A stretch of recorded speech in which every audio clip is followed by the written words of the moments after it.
자, 오늘 하나님의 말씀은 구약성경 743페이지 느헤미야 11장 1절과 2절의 말씀입니다. 구약성경 743페이지 느헤미야 11장 1절과 2절의 말씀. 자, 구약성경 743페이지 찾으셨으면 우리 느헤미야 11장 1절과 2절 같이 읽겠습니다. 시작. 백성의 지도자들은 예루살렘에 거주하였고 그 남은 백성은 제비 뽑아 10분의 1은 거룩한 성 예루살렘에 거주하게 하고 그 10분의 9는 다른 성읍에 거주하게 하였으며 예루살렘에 거주하기를 자원하는 모든 자를 위하여 백성들이 복을 빌었느니라. 하나님의 말씀입니다. 아멘. 자, 오늘 이 느헤미야서 11장의 말씀은 조금 우리가 이해가 필요합니다. 자, 에스라, 느헤미야, 에스더 이 세 권의 책은 이스라엘 백성들이 나라가 멸망당한 이후에 이제 포로 생활을 하고 그 포로 생활에서 귀환한 후에 있었던 일입니다. 그래서 포로기 이후의 역사책인데 그 중에서 이 느헤미야라는 인물은 세 번째 포로 귀환을 이끌었던 지도자죠. 원래 페르시아 그 제국의 아주 고위 관리였는데 그 높은 관직을 다 자기가 마다하고 일부러 예루살렘에 와서 예루살렘의 총독으로 부임을 해서 예루살렘을 위해 그 성벽을 다시 재건하는 그런 일을 완수해냅니다.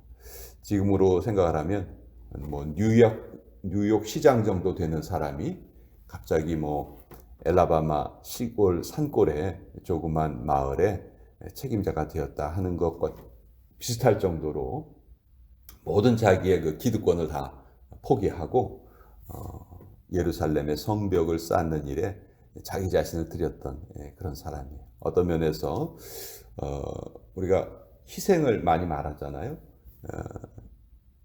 희생의 아주 대표적인 인물, 본보기와 같은 인물, 그렇게 우리가 볼 수 있겠습니다.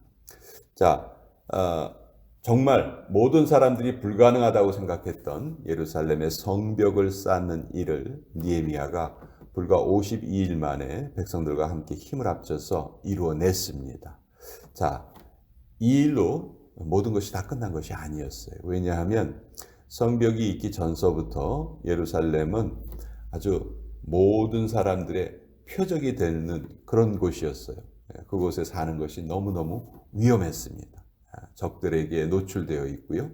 또 예루살렘은 이 돌멩이가 많기 때문에 무슨 목축을 한다든지 농사를 짓는다든지 사실 그런 것도 좀 힘들어요. 그러니까 예루살렘에 사는 것을 사람들이 꺼렸죠. 그렇지만 예루살렘은 어떤 곳입니까? 다윗 왕이 통일왕국의 수도로 삼은 곳이고 또 시온산이라는 그 이름을 따서 시온성, 하나님의 도성 이렇게 불린 곳이잖아요. 비록 나라가 멸망당해서 나중에 되찾기는 했지만 그 예루살렘이 아직도 제대로 수도의 구실을 못하고 도시의 구실을 못하고 있었어요. 그래서 느헤미야가 아주 특단의 조치를 취하면서 이 예루살렘 성을 다시 되살려냅니다. 그런데 이때 이것을 느헤미야 혼자 이룬 것이 아니고요. 그때 같이 동참했던 사람들이 있었다는 거예요. 그 동참했던 사람들의 명단이 이제 느헤미야서 11장에 이렇게 쭉 적혀 있어요. 정말 너무너무 영광스러운 이름이고 어떤 면에서 자기 자신을 희생하면서 예루살렘 성을 살려냈던 그런 사람들의 이름입니다. 자, 첫 번째로 예루살렘에 거주했던 사람들이 누군가? 11장 1절에 보면 백성의 지도자들은 예루살렘에 거주하였고, 이것이 아주 중요한 말입니다. 지도자들이 솔선수범했다는 거예요. 지도자들이 살기 어려운 곳에 터를 잡고 살았다는 거예요. 정말 이거 쉬운 일 아니죠. 여러분, 지도자들이라면 오히려 더 좋은 곳에, 더 안전한 곳에 살고자 하잖아요.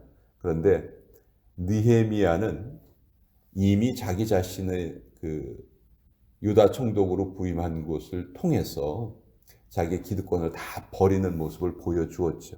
그 느헤미야를 본받아서 백성들의 지도자들은 이미 예루살렘에 터를 잡고 살고 있었어요. 그리고 이 사람들로는 인구가 너무 적으니까, 또 인구가 적다 보니까 그렇잖아요. 인구가 적으니까 성벽을 쌓아 놔도 이것을 제대로 잘 지켜낼 수가 없는 거죠. 그래서 느헤미야가 인구 유입 정책을 쓰는데 어떤 방법을 쓰냐면요.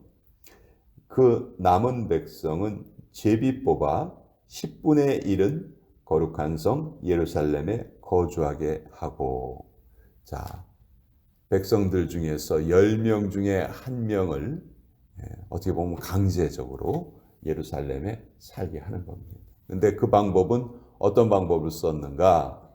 제비를 뽑았다는 거죠. 이 제비 뽑기는 구약 성경에 보면 하나님의 뜻을 확인하는 방법으로 자주 사용이 되죠.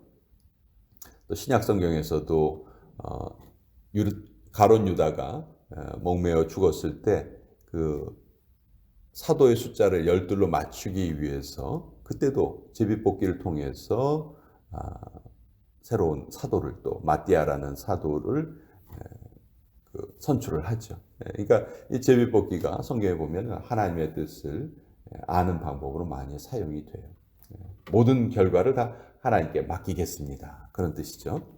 자, 그래서 10분의 1, 10명 중에 1명을 이제 제비 뽑아서 예루살렘 성에 살게 했습니다.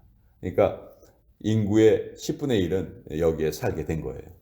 그리고 또 세 번째 부류가 있는데 2절에 보면 예루살렘에 거주하기를 자원하는 모든 자를 위하여 백성들이 복을 빌었느니라.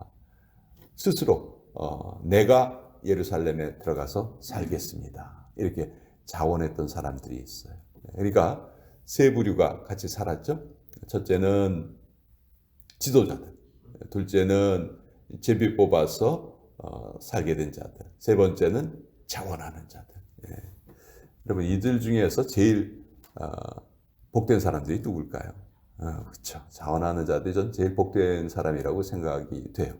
10분의 1에, 그러니까 제비 뽑혀서 들어가게 된 사람들 중에서 아마 별로 안 좋아했던 사람들도 분명히 있었을 거예요. 난 거기 들어가서 살기 싫은데. 그렇지만 그렇게 약속한 것이기 때문에 어쩔 수 없이 지켰겠죠.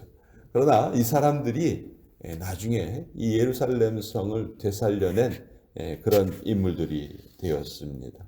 성경은 그 사람들의 이름을 잊지 않고 느헤미야서 11장에 쭉 기록하면서 그들의 헌신과 희생을 칭찬을 하고 있어요.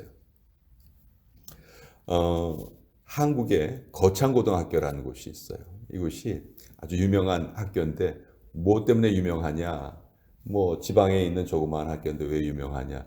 이곳에 교장 선생님이 새로 부임을 하셨는데 이분이 아주 독실한 크리스찬이셨고, 이분이 이제 거창고등학교 졸업생들을 위해서 졸업을 하고 난 이후에 직업을 선택할 때 이런 기준으로 직업을 선택해라. 그래서 직업 선택 10계명을 이 교장 선생님이 졸업생들에게 늘 졸업식 할 때 부탁을 했어요. 근데 그 직업 선택 10계명 때문에 이 학교가 아주 유명하게 되었어요. 거기에 보면 이런 말이 있어요. 월급이 적은 쪽을 택해라. 네가 원하는 것이 아니고 너를 필요로 하는 곳으로 가라. 승진 기회가 별로 없는 곳을 택해라. 모든 것이 갖추어진 것을 피하고 처음부터 시작해야 되는 황무지를 택해라. 사람들이 앞다투어 모여드는 곳에는 절대로 가지 말고 아무도 가지 않는 곳으로 가라. 이것이 이 학교 졸업생들에게 이 교장 선생님이 부탁하는 직업 선택의 10계명 중에 나오는 말들이에요.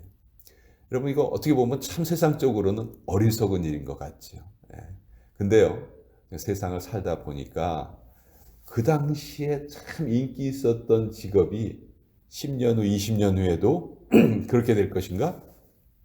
거의 그렇지 않은 것을 느끼게 돼요. 사람들이 별로 찾지 않았던 곳이 나중에 각광받는 것을 우리가 너무도 자주 보게 되는데, 그런 면에서 이 거창고등학교의 직업 선택 10계명은 참